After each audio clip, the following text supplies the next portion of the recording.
Anda diberkati oleh pelayanan digital kami? Diberkati lewat program-program kami seperti Deep Talk with Pase, Bible Talk, dan lain-lain. Kemudian ingin lebih dalam lagi belajar tentang kebenaran? Jadilah membership The Warriors Digital Ministry. Khusus yang mau benar-benar belajar tentang semua yang berbau Alkitab, tentang tafsir, tentang kebenaran yang lebih dalam, maka dengan join membership channel YouTube The Warriors, semua kebutuhan dan kerinduan tadi akan lebih terpuaskan. Caranya mudah. Pertama, klik dan buka channel The Warriors. Kemudian kedua, klik tombol join yang berada di sebelah tombol subscribe. Lalu jika sudah klik tombol join maka akan masuk ke halaman ini di mana Bapak Ibu bisa memilih ada dua level membership. Yang pertama The Warriors Family yang berisikan program-program pembahasan rutin seperti Living in Wisdom. Ataupun yang kedua yaitu The Warriors Bible Club yang berisi program-program rutin dan juga kelas Alkitab kami. Setelah memilih, maka Bapak Ibu akan masuk ke dalam halaman di mana Bapak Ibu diharuskan untuk memilih metode pembayaran. Metode ini bisa sangat bervariasi tergantung lokasi Google yang Bapak Ibu daftarkan. Jika sudah memilih, nantinya biaya membership ini akan otomatis terpotong saldonya, jadi mohon pastikan setiap bulannya agar saldonya tercukupi biar bisa langsung terauto debit. Nah, untuk Bapak Ibu yang ingin merubah level membershipnya, bisa dengan cara yang sama, yaitu masuk ke channel The Warriors, kemudian klik tombol si perks di sebelah tombol subscribe. Setelah itu pilih level membership yang baru. Demikian. Yuk segera join. Di mana lagi kita bisa belajar kebenaran, semudah di The Warriors, yang dibuat dengan konsisten. Sekedar info, kami sudah menjalankan pelayanan ini 9 tahun loh. Kami siapkan materinya dengan sungguh-sungguh, Anda tinggal mengikutinya. Di mana saja, kapan saja, selama sinyal HP dan WiFi ada, juga selama pulsa internet tersedia. Jadilah orang Kristen yang bijak di akhir zaman bersama The Warriors Digital Ministry. Menjadi keluarga besar dalam Tuhan di komunitas The Warriors.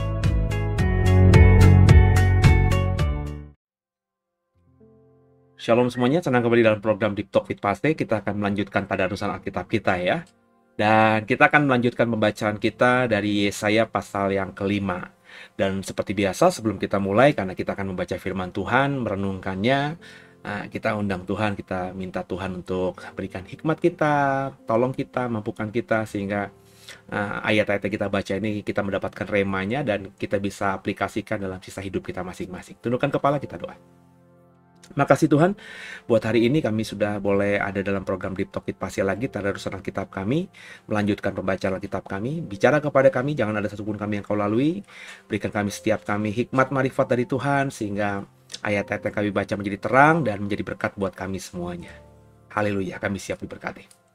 Amin. Bapak Ibu siapkan Alkitab kita masing-masing ya. Kita siapkan Yesaya pasal yang ke-5. Nyanyian pujian bagimu Tuhan, pujian bagimu Tuhan, namamu besar dan layak dipuji.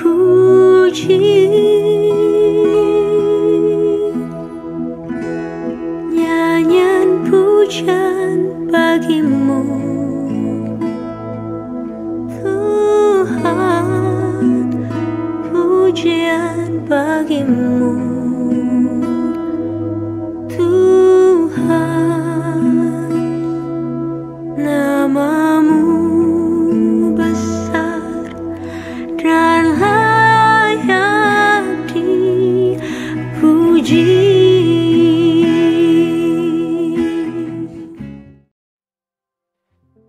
Ya, Yesaya pasal yang kelima, Bapak Ibu ya, kita akan membaca Yesaya pasal kelima, dan kita mulai dari ayat 1, perikopnya nyanyian tentang kebun anggur.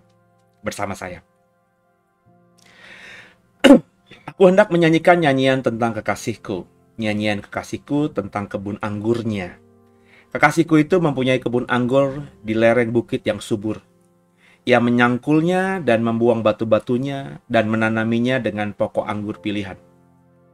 Ia mendirikan sebuah menara jaga di tengah-tengahnya, menggali lubang tempat memeras anggur, lalu dinantinya supaya kebun itu menghasilkan buah anggur yang baik. Tapi yang dihasilkannya ialah buah anggur yang asam. Maka sekarang, hai penduduk Yerusalem dan orang Yehuda, adililah antara aku dan kebun anggurku itu. Apakah lagi yang harus diperbuat untuk kebun anggurku itu, yang belum kuperbuat kepadanya? Aku menanti supaya dihasilkannya buah anggur yang baik. Mengapa yang dihasilkannya hanya buah anggur yang asam? Maka sekarang aku akan memberitakan kepadamu apa yang hendak kulakukan kepada kebun anggurku itu. Aku akan menebang pagar durinya, sehingga kebun itu dimakan habis dan melanda temboknya, sehingga kebun itu diinjak-injak.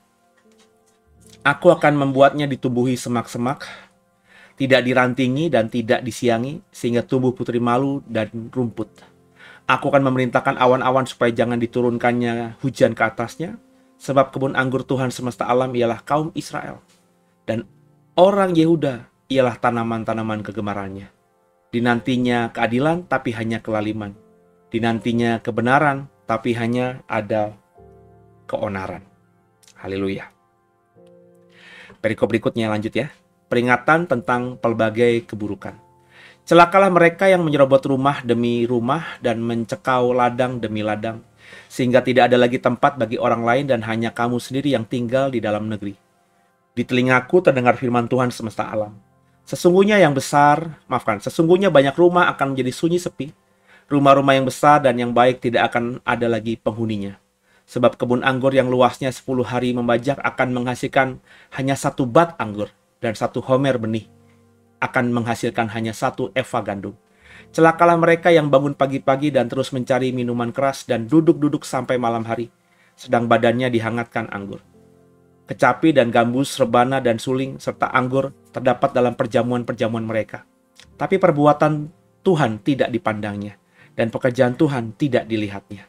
Sebab itu umatku harus pergi ke dalam pembuangan, oleh sebab mereka tidak mengerti apa-apa. Orang-orang yang mulia akan mati kelaparan dan kalayak ramai akan menderita kehausan. Sebab itu dunia orang mati akan membuka kerongkongannya, lapang-lapang, dan akan mengangangkan mulutnya lebar-lebar dengan tiada terhingga. Sehingga lenyap ke dalamnya segala kesemarakan dan keramaian Yerusalem, segala kegaduhannya dan orang-orang yang bersukaria di kota itu. Maka manusia akan ditundukkan dan orang akan direndahkan. Ya, orang-orang sombong akan direndahkan. Tetapi Tuhan semesta alam akan ternyata maha tinggi dalam keadilannya. Dan Allah yang maha kudus akan menyatakan kekudusannya dalam kebenarannya. Maka domba-domba akan makan rumput di situ seperti di padangnya sendiri. Dan kambing-kambing akan mencari makan dalam reruntuhan gedung-gedung orang kaya. Celakalah mereka yang memancing kesalahan dengan tali kedustaan dan dosa seperti dengan tali gerobak, yang berkata, baiklah Allah lekas-lekas dan cepat-cepat melakukan tindakannya, supaya kita lihat, dan baiklah keputusan yang maha kudus Allah Israel datang mendekat, supaya kita tahu. Celakalah mereka yang menyebutnya kejahatan itu baik dan kebaikan itu jahat, yang mengubah kegelapan menjadi terang dan terang menjadi kegelapan, yang mengubah pahit menjadi manis dan manis menjadi pahit. Celakalah mereka yang memandang dirinya bijaksana, yang menganggap dirinya pintar. Celakalah mereka yang menjadi jago minum dan juara dalam mencampur minuman keras, yang membenarkan orang fasik karena suap dan yang memungkiri hak orang benar. Sebab itu seperti lidah api memakan jerami, dan seperti rumput kering habis lenyap dalam nyala api. Demikianlah akar-akar mereka akan menjadi busuk, dan kuntumnya akan berterbangan seperti abu, oleh karena mereka telah menolak pengajaran Tuhan semesta alam dan menista firman yang maha kudus Allah Israel. Kita lanjut ya. Bangsa asing sebagai alat murka Tuhan. Perikop berikutnya, ayat 25. Sebab itu bangkitlah murka Tuhan terhadap umatnya, diacungkannya tangannya terhadap mereka dan dipukulnya mereka. Gunung-gunung akan gemetar dan mayat-mayat mereka akan seperti kotoran di tengah jalan. Sekalipun semuanya ini terjadi, murkanya belum surut dan tangannya masih teracung. Ia akan melambaikan panji-panji kepada bangsa dari jauh, dan akan bersuit memanggil mereka dari ujung bumi. Sesungguhnya mereka akan datang dengan segera, dengan cepat. Tiada yang lelah, tiada yang tersandung di antaranya. Mereka tidak terlelap dan tidak tertidur. Tidak terlepas ikat pinggangnya dan tali kasutnya tidak terputus. Anak panahnya ditajamkan dan segala busurnya dilentur. Kuku kudanya keras seperti batu api dan roda keretanya seperti puting beliung. Aumnya seperti singa betina, mereka mengaum seperti singa muda. Mereka meraung dan menangkap mangsanya, membawanya lari dan tidak ada yang melepaskan. Pada hari itu mereka akan diliputi oleh suara seperti suara laut menderu. Jika orang memandang ke bumi, sesungguhnya ada gelap yang menyesakkan dan terang menjadi gelap oleh awan-awan. Haleluya, terpujilah nama Tuhan.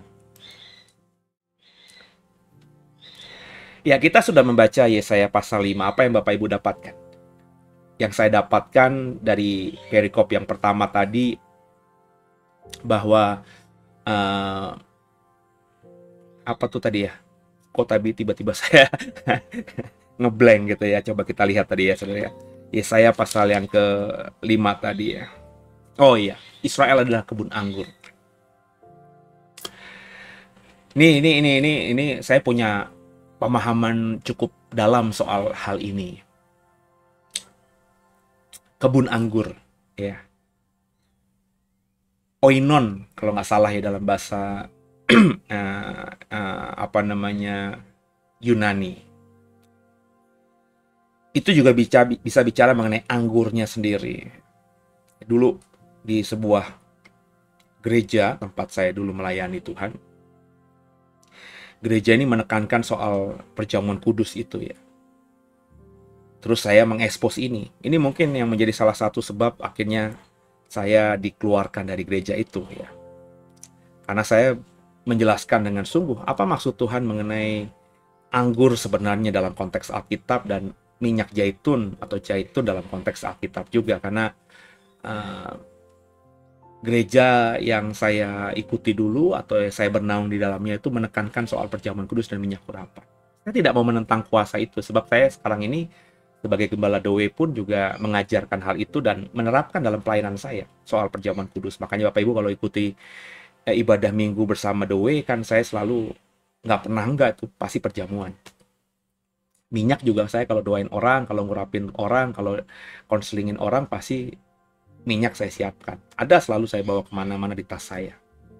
Tapi saya tidak begitu srek dengan menekankan perjamuan dan minyak terus-menerus, seolah-olah kalau sudah perjamuan, seolah-olah kalau sudah menggunakan minyak zaitun atau minyak urapan itu kita udah kayak orang hebat aja, ya. Seolah-olah hanya itu senjata, seolah-olah hanya itu alat, seolah-olah hanya itu isi kekristenan gitu. Maka saya menggali soal apa sih sebenarnya anggur itu yang kita minum dalam konteks perjamuan kudus. Selain saya lihat latar belakangnya. Karena dalam perjamuan Paskah, setiap pesta orang Yahudi selalu ada anggur. Kenapa anggur? Karena anggur itu ya salah satu tumbuhan yang berbuah yang cukup baik di wilayah padang gurun, di wilayah padang pasir, di konteks lingkungan Israel dan sekitarnya pada zaman Perjanjian Lama dan Perjanjian Baru. Ya. Tentu saya bilang, bisa saja kalau misalnya Tuhan Yesus itu lahir di misalnya Pulau Jawa, bukan anggur yang dipakai sebagai gambaran soal ratu perjamuan kudus ya. Karena kalau tetap menggunakan anggur, tentu susah kita di Pulau Jawa ini ya mencari anggur gitu, karena anggur bukan tumbuhan asli dari tanah yang ada di Indonesia, di Nusantara ini. Memang ada beberapa rumah yang bisa menghasilkan kebun anggur, tapi untuk menjadikan pohon anggur atau nanam anggur atau bercocok tanam atau berkebun anggur menjadi sebuah pekerjaan utama itu enggak ya. Orang kalau punya kebun pasti sekarang ini di Indonesia yang lagi tren ya duren misalnya gitu ya, atau mangga mungkin ya, atau buah-buah lokal lah ya, sesuai dengan kontur tanah, ketinggian tanah dan lain sebagainya. Saya belum melihat ada wilayah di Indonesia ini yang memang dari sananya, dari aslinya itu berkebun anggur. Anggur itu adalah buah yang bukan lokal, bukan asli Indonesia gitu ya. Bukan asli juga bahkan wilayah Asia Tenggara, yang saya tahu begitu.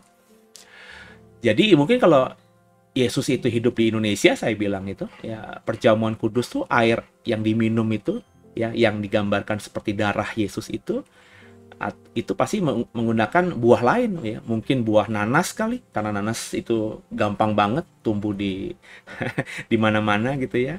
Atau mungkin juga air dari buah pepaya ya, itu lebih masuk akal ya.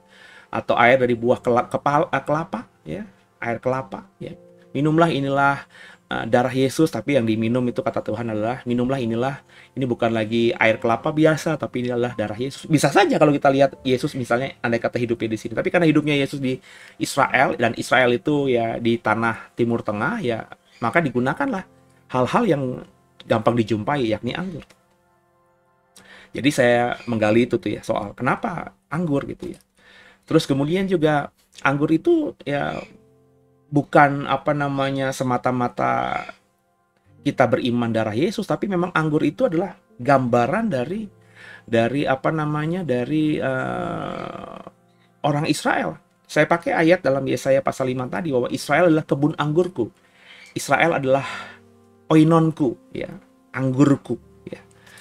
Nah, itu kan gambaran seperti tadi bahasanya itu kan, aku punya kekasih yang punya kebun anggur, dia sudah bercocok tanam, bertanam dengan baik, membangun menara, membangun alat untuk menggali tanah untuk memeras dan lain sebagainya gitu ya. Tapi yang keluar bukannya anggur yang manis, tapi anggur yang asam. Dan kalau kita membaca tadi, apa yang akan Tuhan lakukan kemudian pada kebun anggurnya yang selalu menghasilkan anggur yang asam itu ya. Kalau kita baca tadi yang dilakukan ketika kebun anggur itu selalu menghasilkan anggur yang asam, ya Tuhan akhirnya menghukum ya. Aku akan membiarkannya sia-sia ya. Aku nggak akan lagi rawat, aku nggak akan lagi kasih pupuk gitu ya. Aku akan bahkan meminta agar hujan tidak lagi turun atas tanah pohon anggur itu ya. Aku akan membiarkan putri malu tadi ya, binatang merambat yang menjadi sesuatu yang merusak tanaman itu tumbuh ya. Dan kebun anggur itu ya biarin nanti akan menghadapi pengadilan Tuhan, kurang lebih begitu. Karena udah kurawat, sudah ku treatment sedemikian rupa, tapi tidak menghasilkan anggur yang manis. Jadi saya menggambarkan dalam khotbah-khotbah saya dulu bahwa kalau kita mengimani kita adalah anggur gitu ya, karena dulu kan kita adalah minyak dan anggur gitu ya. Gereja kami dulu punya tagline begitu. Saya bilang, kalian nggak bisa semata-mata langsung berkata kalian tuh anggurnya Tuhan. Anggurnya Tuhan kalau kita refernya Alkitab, ya bukan cuma iman, tapi ya kan iman harus didasari dari apa? Dari Alkitab kan, dari kitab suci kan. Anggurnya Tuhan, Alkitab katakan tuh Israel. Maka kalian harus jadi Israel. Dan kalau kita membaca Yesaya pasal 5, saya bilang yang kita baca barusan tadi ya. Bahkan ketika akhirnya pohon anggur itu tidak menghasilkan buah yang manis, tapi anggur yang asam, buah yang asam, itu Tuhan hukum. Jadi jangan berpikir bahwa kalau kita sudah perjamuan kudus, kita sudah mengimani kita itu anggurnya Tuhan ya, maka kita akan terus diberkati oleh Tuhan. Nggak gitu ya. Anggur yang terus akan diberkati Tuhan, pohon anggur yang akan terus diberkati Tuhan adalah pohon anggur yang menghasilkan buah yang manis. Ya, itu yang saya tekankan, kan nggak salah dong saudara, karena saya jujur aja melihat bahwa dulu banyak orang yang saya layani itu berpikir kalau dia sudah perjamuan kudus, sudah pakai minyak di kepalanya setiap hari, yang ada minyak dan anggur, kata dia tidak akan dirusakkan ya. Itu dia berkata bahwa dia akan diberkati terus senantiasa. Meskipun pada prakteknya saya lihat ya tingkah laku mereka dalam mendapatkan perjamuan kudus aja kadang-kadang ngilu gitu ya. Mereka bisa lari ke depan ya, sikut sana sikut sini ya, rebutan soal anggur itu ya. Ya antusias seperti anak kecil yang ingin merindukan jamahan Tuhan sih, saya sih maklum. Tapi kalau sudah bertahun-tahun ya menjadi seorang Kristen tapi kelakuannya masih begitu juga aneh ya. Jadi menurut saya ya, saya bagikan ya, kalau saudara baru pertama kali di gereja ini dan baru merasakan kuasa mujizat dari minyak dan anggur, saya bilang begitu ya. Terus saudara kalau altar call itu lari ke depan kepada gembala minta anggur, ya itu saya maklumkan karena saudara masih anak kecil, saya bilang gitu. Masih euforia lah gitu. Tapi kalau sudah bertahun-tahun, sudah mengenal kebenaran, tapi sikapmu masih begitu saja, itu yang saya pertanyakan. Itu yang saya ungkapkan. Bukan saya menentang perjamuan kudusnya, tapi saya berusaha untuk mendewasakan jemaat gereja lama saya itu supaya ya ngerti dong. Kalau kalian mengimani kalian tuh anggurnya Tuhan, mestinya kalian harus menghasilkan buah anggur yang manis. Buah anggur yang manis bagaimana kalau kita berusaha untuk datang ke Tuhan, tapi ketika kita altar call, ada orang yang naik kursi roda, kita bisa lewatin begitu saja, tidak memberikan kesempatan bagi orang-orang yang lebih membutuhkan. Yang rindu banget dijamah oleh gembala. Sampai-sampai yang dapat kursi roda, yang pakai tongkat karena jalannya pincang, ya, berpenyakit yang lebih parah, itu kesulitan untuk sampai akses ke depan, ditumpangi tangan oleh gembala. Sedangkan kalian-kalian yang saya secara fisik tidak terlalu, mungkin ada sakit ya di dalam-dalam, saya nggak tahu, tapi saya fisik masih kuat, kalian mau menang sendiri, saya bilang begitu. Ya rupanya itu disalahpahamin atau bagaimana gitu lah, ada orang yang nggak suka. Ya karena ketika saya khotbah begitu, yang mendengarkan khotbah saya ya cukup banyak gitu ya. Saya termasuk pendeta yang punya massa cukup banyak. Mungkin ada iri hati, saya nggak tahu lah ya. Pokoknya akhirnya itu sampai ya tidak disukai dan khotbah saya dipenggal-penggal. Konteksnya yang penjelasan saya tadi tidak diikut sertakan, dipotong begitu saja. Yang saya berkata bahwa ya percuma jadi anggurnya Tuhan ya. Nggak ada gunanya perjamuan kudus setiap hari ya. Itu dipotong padahal ada penjelasan di belakangnya. Ya, dan itu terjadi di gereja. Makanya ketika dulu Pak Ahok materi dia tentang dia kutip ayat Al-Quran, memang salah sih sebenarnya. Makanya saya tuh sebagai hamba Tuhan nggak mau mengutip ayat kitab suci lain, meskipun saya tahu gitu ya. Bapak Ibu kan nggak pernah saya mengutip kitab suci Al-Quran misalnya ya, surat apalah gitu yang berhubungan misalnya tentang Yesus itu Tuhan, dalam peristiwa dalam khotbah saya soal kematian, dalam khotbah saya soal kebangkitan. Itu kan saya punya pemahaman bahwa kenapa orang Islam tidak menganggap Yesus Tuhan, karena mereka tidak mempercayai hal-hal tadi. Padahal di Al-Quran saya tahu juga ada surat-surat tertentu yang justru menempatkan Yesus lebih tinggi yang tidak dikatakan di Alkitab, tapi saya nggak pernah pakai itu. Ya, saya nggak pernah pakai. Ya. Di kitab suci mereka bahkan Yesus waktu kecil pernah membuat dari tanah liat begitu ya, terus seperti burung dihembuskan, ditiupkan nafas gitu, terus burung itu, tanah liat itu bisa hidup gitu. Di Alkitab kan nggak ada. Tapi saya nggak pernah khotbahkan itu. Nggak pernah saya jadikan itu suratnya di mana, saya nggak pernah pakai. Kenapa? Karena itu bukan kitab suci saya. Nah, Pak Ahok itu salahnya di situ gitu ya. Tapi kalau kita lihat isinya, ya, isinya tuh dia nggak salah kalau menurut saya. Cuma dipenggal sedemikian rupa. Ya, sehingga akhirnya orang yang mendengarkan rekaman itu saja, tidak mendengar yang utuhnya, salah paham, dan akhirnya kan kita tahu Pak Ahok diadili sehingga ya untuk menjadi gubernur dia susah ya, dan sekarang ini karir politiknya bagi saya sudah hancur ya. Ya, dengan dia pernah divonis di atas 5 tahun ya, menurut undang-undang Pak Ahok nggak bisa jadi wapres, nggak bisa jadi presiden ya. Ya kalau mau jadi menteri juga mungkin hanya sebatas menteri aja gitu ya. Tapi kita lihat saja gitu ya. Kalau undang-undang berubah mungkin saja. Bagi Tuhan nggak ada yang mustahil kan. Tapi untuk sekarang karir politiknya ya hancur ya. Cuma jadi komisaris Pertamina. Meskipun komisaris gajinya besar ya. Tapi kan secara politik Pak Ahok nggak ada lagi tuh di suara-suara di perpolitikan. Karena ya tadi ya sudah pernah punya kasus gitu ya. Dan saya mengalami itu. Makanya saya tahu. Wah sama nih kayak gue juga. Terus saya berpikir di politik yang memang kotor saja kan, saya nggak mau, saya selalu bilang politik sama agama sama iman tuh nggak bisa dicampur adukan gitu ya. Politik is politik, politik itu ujungnya mencari kekuasaan, sedangkan iman Kristen mengajarkan tidak demikian. Makanya menghubungkan apapun antara iman Kristen dengan politik atau membawa-bawa Alkitab, firman Tuhan dalam dunia politik itu pasti pemerkosaan firman ya. Karena politik itu, dunia politik itu susah untuk dipahami ketulusannya. saya jujur aja ya belum lah ya. Pasti setiap politikus yang kayaknya mengambil keputusan yang tulus, tapi tentu dia punya hitung-hitungan menang kalahnya di situ. Nah, politikus begitu ya, nggak ada yang benar-benar gimana gitu. Pasti ada untuk unsur kepentingan, golongan dan lain sebagainya. Jadi di dunia politik yang kotor aja begitu, saya bilang ternyata di dalam pelayanan saya pernah mengalami juga. Nah ayatnya ya ayat yang barusan kita baca. Jadi saya termemorize lagi gitu, ingat lagi bahwa ini ayat yang cukup punya kenangan karena saya dulu berasal dari gereja yang menekankan anggur, dan inilah ayat yang saat itu saya sedang khotbahkan, dan akhirnya nggak lama kemudian saya diberhentikan, dikeluarkan karena ada fitnah dan lain sebagainya yang saya jelaskan tadi. Nah, perhatikan baik-baik. Kita orang Kristen mengimani kita adalah orang yang diberikan kasih karunia. Kita adalah orang yang dikasihi Tuhan. Nggak salah, ada ayat banyak mengatakan begitu. Ya, Tuhan sudah memberikan kasih karunia kepada kita, Tuhan begitu besarnya sayang sama kita. Tapi perhatikan juga, sama kan tadi kayak Yesaya, saudara. Makanya saya bilang, perjanjian baru sama perjanjian lama itu tidak berbeda.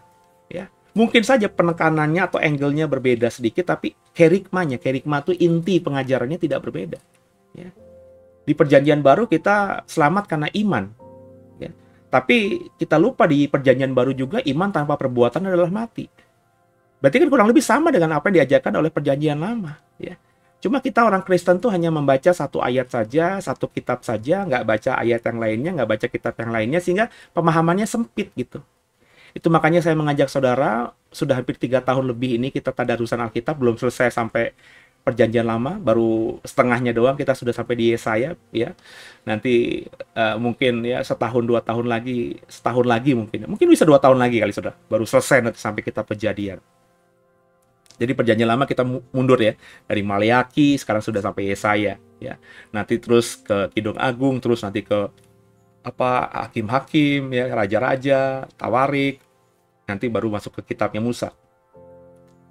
Jadi yang saya mau katakan, kalau kita nggak mengerti kebenaran dengan utuh, ya kita pasti akan salah paham.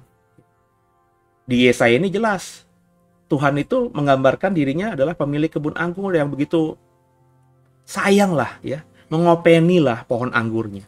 Tapi kalau pohon anggurnya sudah diopeni dengan begitu rupa yang terbaik, tapi tidak menghasilkan anggur yang baik, ya akhirnya Tuhan biarkan saja.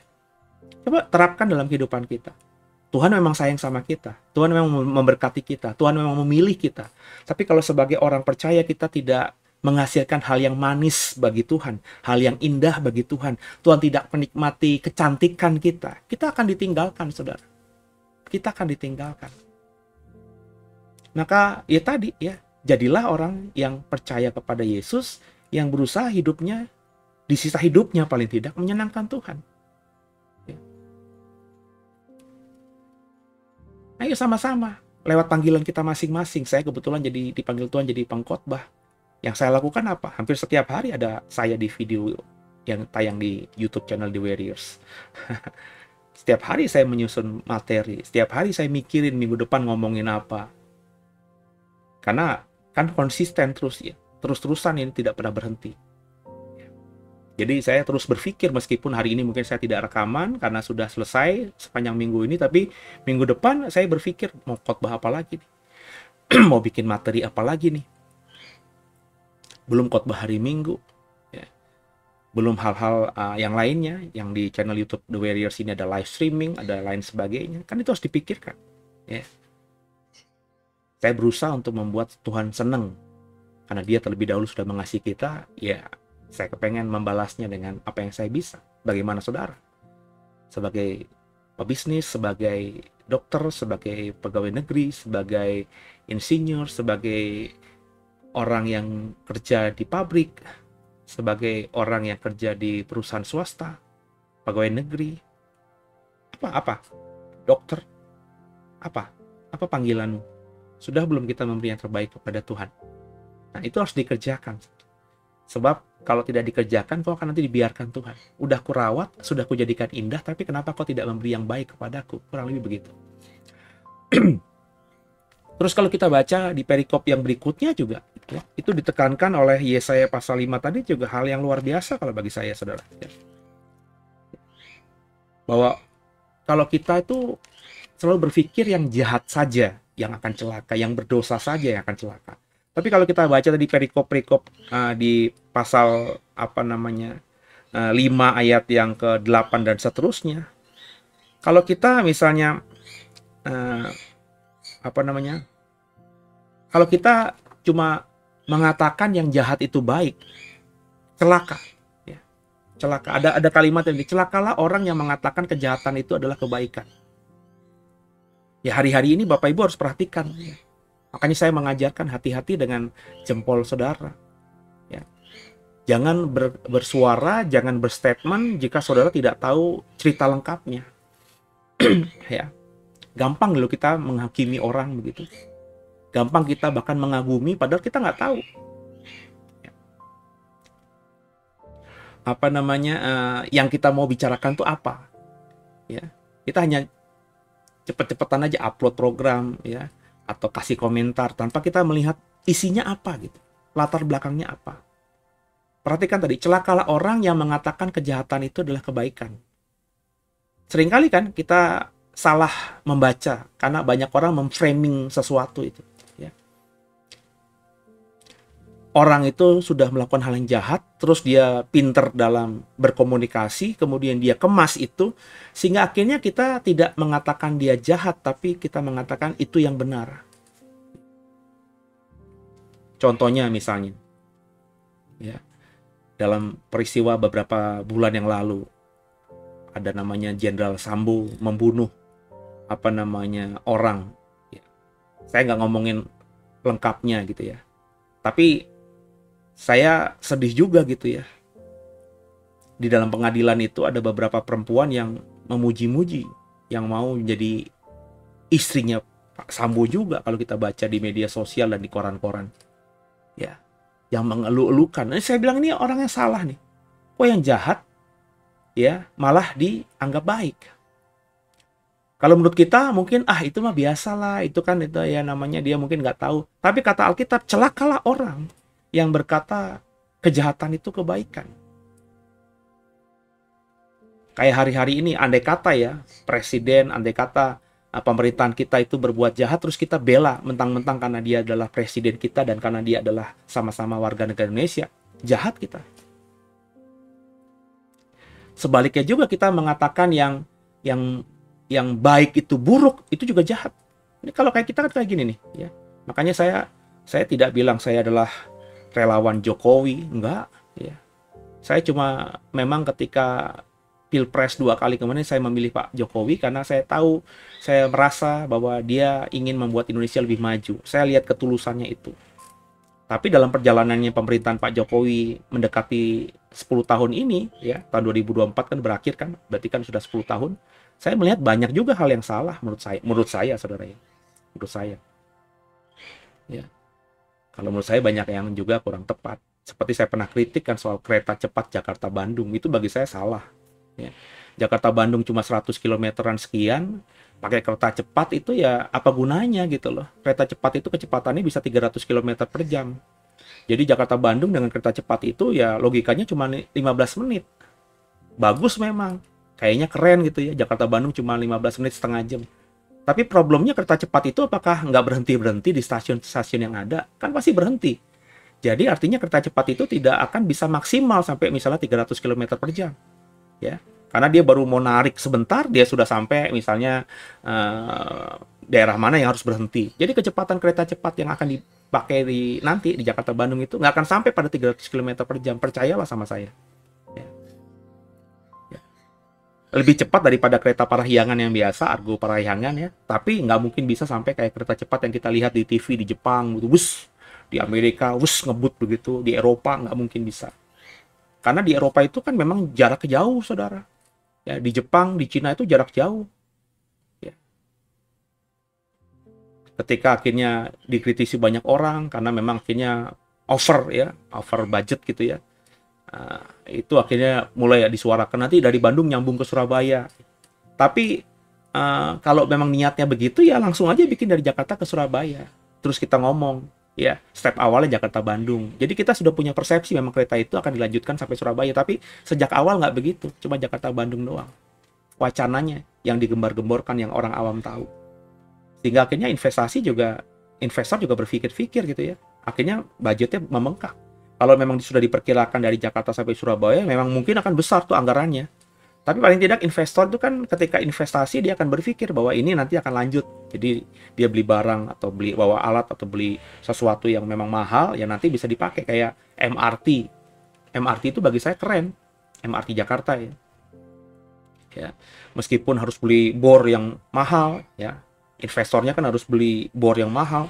tapi tahu bahwa MRT itu nanti akan bukan cuma membelah Jakarta, tapi juga menghubungkan misalnya dari Cikarang menuju ke Jakarta, terus Jakarta nanti menuju ke sampai ke Tangerang, ya kan rencananya seperti itu, ya. Nah kalau begitu ya keren, jadi bor itu dibeli dengan harga yang mahal, tapi terus dipakai.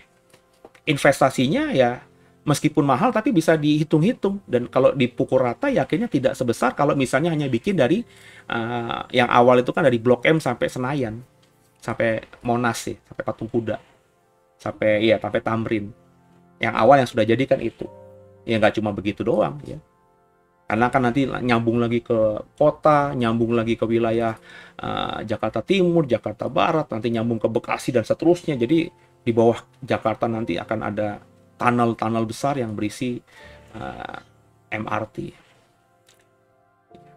Tapi kalau orang yang tidak suka Pak Jokowi, itu hal-hal yang baik kayak pembangunan IKN itu bagi saya baik, karena Jakarta udah nggak bisa lah jadi ibu kota sekaligus juga pusat industri, pusat bisnis, nggak bisa lah. Kita sudah crowded, Jakarta sekarang tuh udah crowded, macet. Bapak Ibu yang di luar kota kalau bermimpi mau tinggal di Jakarta ya pikir panjang lah, stres lah ya. Saya aja lahir di Jakarta, sekarang Tuhan kasih tanah rumah di daerah Tangerang. Itu kalau ke Jakarta malesnya minta ampun. Jujur aja, saya jarang ke Jakarta. Ya. Kalau ke Jakarta paling ke rumah orang tua doang di Jakarta Barat, di Kebun Jeruk. Ya. Jarang saya sampai ke Jakarta Pusat, ke Jakarta Selatan, muter-muter, Jakarta Timur. Saya bahkan kalau sekarang ini harus bawa mobil sendiri ke Jakarta Timur, Jakarta Utara, Jakarta Selatan. Itu saya mungkin akan kebingungan karena udah lama saya nggak kesana. Dulu waktu masih tinggal di Jakarta, waktu masih muda, waktu belum se-crowded sekarang ini, belum juga pemikirannya juga sedewasa ini, ya saya macet-macetan hayu aja. Apalagi kalau mau ketemu temen gitu ya, nongkrong di mana. Tapi sekarang ini mikir panjang, ngapain ke Jakarta? Di daerah rumah saya di Serpong aja, mau cari apa aja udah ada gitu. Mall banyak, nonton juga ada, restoran juga lengkap. Ngapain saya ke Jakarta gitu? Ya ada di PIK itu katanya tempat kulineran baru ya. Cuma saya pikir juga kalau cuma buat makan-makan doang seindah-indahnya apa sih gitu ya. Tunggu aja, entar lagi juga di Serpong restorannya ada. Meskipun mungkin tidak seindah PIK ya. Mungkin nanti juga tidak seindah tata letaknya seperti yang dibangun di PIK juga ya. Tapi ya kan di sana kita nikmati pemandangan cuma kayak gitu-gitu aja gitu ya. Saya pergi ke luar negeri juga memorinya juga tidak gimana-gimana ya, meskipun kagum sama misalnya Singapura atau beberapa tempat yang lainnya gitu ya, tapi ya gitu-gitu aja gitu, nggak terlalu gimana. Yang diingat ya makanannya, oh makanannya enak, tinggal tunggu waktu aja, nanti ada makanan-makanan yang belum masuk ke Serpong, nanti pasti akan masuk ke Serpong. Karena restoran-restoran yang paling enak-enak yang di Jakarta, seingat saya semuanya sudah masuk ke Serpong gitu. Jadi ya tinggal kita ada uang apa tidak aja gitu. Jadi sama-sama saudara ya, jangan kita bilang yang jahat itu baik, jangan juga bilang yang baik itu jahat. Meskipun kita tidak ada andil di sana, kita tidak melakukan yang baik atau yang jahat itu, tapi kalau kita bilang itu saja tidak sesuai dengan yang sebenarnya, celakalah kita. Hati-hati, celakalah jika saudara dan saya salah berucap. Ya semoga diberkati itu yang saya dapatkan dari tadarusan kita pada malam hari ini.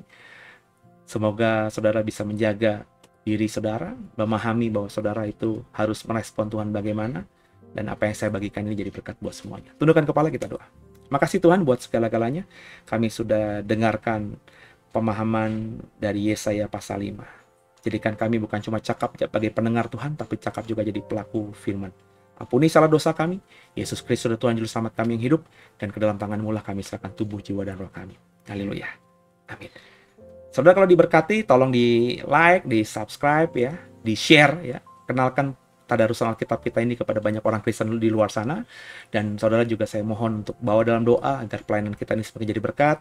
Kalau saudara ada berkat lebih, mau menabur, mendukung pelayanan digital ini, ada nomor rekening, ada QR barcode, QRIS ya.